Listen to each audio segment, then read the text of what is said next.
अस्सलामुअलैकुम everyone, welcome back with another new vlog. पूरे 2 महीने के बाद आप लोगों से सलाम दुआ हो रही है तो बड़ा अजीब लग रहा है। मैंने कहा थोड़ा व्लॉग बना ही लेती हूँ, ये ना हो कि मुझे एडिटिंग और लगाना रखना सब कुछ ही भूल जाए। वैसे माइंड से निकल जाता है कभी कभी, कभी कभी नहीं, जब इतनी देर बाद आप व्लॉग बनाओ ना तो वो सारे फंक्शंस आपके दिमाग से निकल जाते हैं। तो इस छोटे से व्लॉग में मैं आपके साथ सारा कुछ शेयर करूँगी कि पीछे 1-2 महीने में क्या होता रहा था और मैंने व्लॉग क्यों नहीं डाला। वैसे मैंने व्लॉग क्यों नहीं बनाए इसके तो वो कहते हैं ना, बड़े स्टूपिड से रीज़न है। अगर काम करना है तो फिर उसके पीछे आपके पास कोई एक्सक्यूज़ नहीं होना चाहिए। तो लास्ट व्लॉग आपने मेरे देखे होंगे, उसमें आपको पता था कि अनम और नबील भाई और अहमद पाकिस्तान आए हुए हैं और उसी चक्कर में बहुत ज़्यादा बिजी थे। वो बहुत कम टाइम के लिए, मतलब शॉर्ट टाइम के लिए आए थे। कैसे टाइम गुजरा कुछ समझ ही नहीं आई। आ रहे हैं जा रहे हैं, पहले आने की तैयारियां हो रही थी, फिर उनके जाने की तैयारियां शुरू हो गई और वो टाइम इतनी जल्दी गुजरा कि समझ ही नहीं आई क्या हो रहा है और क्या नहीं हो रहा। मतलब इतना कुछ प्लान किया हुआ था कि वो आएंगे रहेंगे यहाँ पे जाएंगे, उसका व्लॉग बनाएंगे, चैलेंज करेंगे, कुछ बड़ा मतलब कब सब कुछ सोचा हुआ था। लेकिन मैं कहती हूँ कि जो कुछ मैं सोच लूँ ना वो कभी नहीं होता। आप लोग मुझे ज़रूर बताना कि जो प्लानिंग आप लोग कर लेते हो ना वो होती है या नहीं होती। कुछ लोग तो उसको बकायदा ना डायरीज पे लिख लेते हैं कि हमारा आज का ये प्लान है, ये प्लान है। पता नहीं उनके होते हैं या नहीं होते, क्या सीन है। मेरे साथ तो मैं जब भी कुछ प्लान कर लूँ ना कभी भी नहीं होता है। तो खैर जी, ये उन्हीं दिनों के व्लॉग हैं। अब तो खैर वो वापस चले गए हुए हैं और अगर वो वापस ना जाते, मतलब अपनी सीट वो आगे करवा लेते, क्योंकि ऐसा होता है कि जब भी उन्होंने वापस जाना होता है ना तो वो अपनी टिकट आगे करवा लेते। लेकिन उन्होंने यहाँ से उम्रे पे जाना था माशाल्लाह, तो वो सब कुछ वहाँ पे बुक था, इसलिए वो सीट आगे नहीं करवा सके अपनी और फिर वो वापस चले गए। अब जब मैं बैठ के एडिट कर रही हूँ ना उसको, उनको गए भी मेरा ख्याल है 1 महीना हो गया हुआ है। आती मुझे शर्म नहीं आती। अच्छा खैर, ये जो सारी क्लिप आप देख रहे हैं ये तब की है जब उनके जाने के कुछ 1-2 हफ्ते रह गए थे।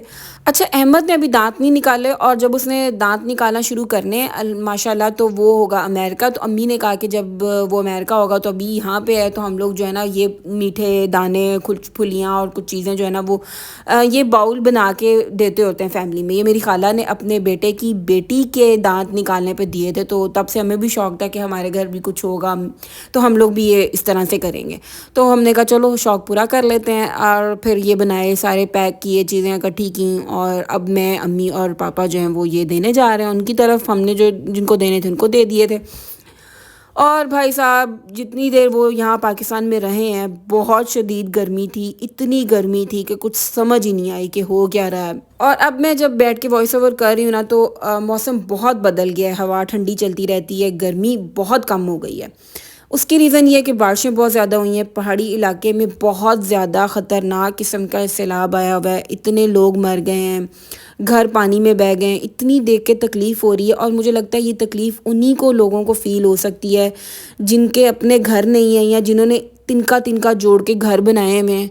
और जब वो पानी में बहते हुए घर देख रही हूँ ना तो यार इतनी तकलीफ़ हो रही है कि कितनी मुश्किल से घर बनते हैं, कितना कुछ जोड़ जोड़ के, कितनी कुर्बानियाँ दे के आप एक घर खड़ा करते हो, घर की चीज़ें बनाते हो और आपकी आंखों के सामने वो इस तरह से पानी में बह जाए या ख़त्म हो जाए तो कितनी देख के अजियत होती है।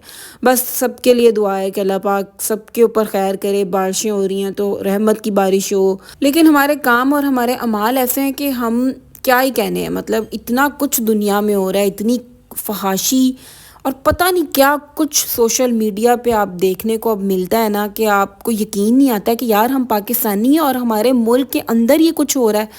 तो बस इस्तग़फ़ार, उसके उसके बाद हम क्या उम्मीद रखते हैं कि अल्लाह पाक का अज़ाब नहीं आएगा हम पे या अल्लाह की नाराज़गी को नहीं हम देखेंगे। बस अब यही दुआ है कि अल्लाह पाक अपने अज़ाब से, अपनी नाराज़गी से हमें बचाए और हमें नेक काम करने की तौफ़ीक अता फ़रमाए, हमें नेकी की हिदायत दे, आमीन।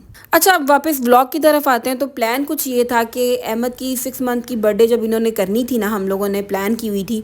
कुछ नबील भाई की भी बर्थडे करनी थी तो उसमें मैंने सोचा ये था कि हम लोग अहमद का फ़ेस रिवील कर देंगे। और सारी वो कहते हैं ना, प्लानिंग पे पानी ऐसा फिरा कि क्या ही कहने हैं। तो मैंने अभी उसका फेस रिवील नहीं किया, ना ही इंस्टाग्राम पे, ना टिकटॉक पे, ना यूट्यूब पे, कहीं पे भी मैंने अभी अहमद का फेस रिवील नहीं किया। और क्लिप मेरे पास पड़ी हुई हैं, वीडियोस, पिक्चर सब कुछ है। पता नहीं अब कैसे क्या करना है क्या नहीं करना, कुछ प्लान नहीं है। खैर जी, वो दिन भी आ गया जब ये लोग एयरपोर्ट पे इनको छोड़ने गए और मैं नहीं गई थी। मुझसे तो वो चीज़ इस बार बर्दाश्त ही नहीं हुई। मैं कितने देर तक रोती रही, हालांकि मैं रोती नहीं हूँ बिल्कुल भी रोना नहीं आता। इस बारी तो ऐसी अट्रैक्शन हुई, कुछ शायद अहमद की वजह से, या ये लोग कम टाइम के लिए आए थे, फिर इतनी दूर चले जाना था, तो मैं बहुत ज़्यादा रोई हूँ। इनको मैंने कहा नहीं, मेरे से नहीं जाया जाएगा, आप लोग जाओ। फिर मैं पीछे से भी काफ़ी देर रोती रही।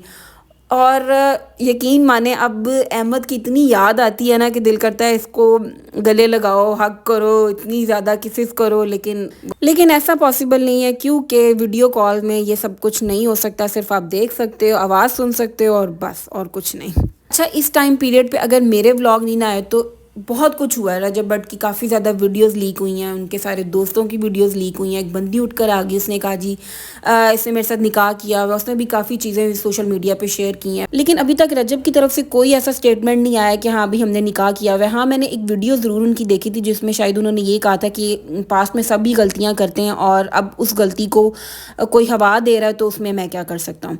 रजब के सारे स्कैंडल से अभी कोई बाहर निकला नहीं है, तो डकी की शामत आ गई हुई है। उन्होंने अपना घर लिया, उसकी वीडियोस लगाई, और अब ये खबर आ रही है कि उनको अरेस्ट कर लिया गया। उनके ऊपर भी काफ़ी ज़्यादा केसेस निकल रहे हैं। अल्लाह बेहतर जाने सारे फेमस यूट्यूबर्स की क्यों शामत आ रही है। अब मुझे कमेंट करके आप ये बताएं कि अगला नंबर किसका है।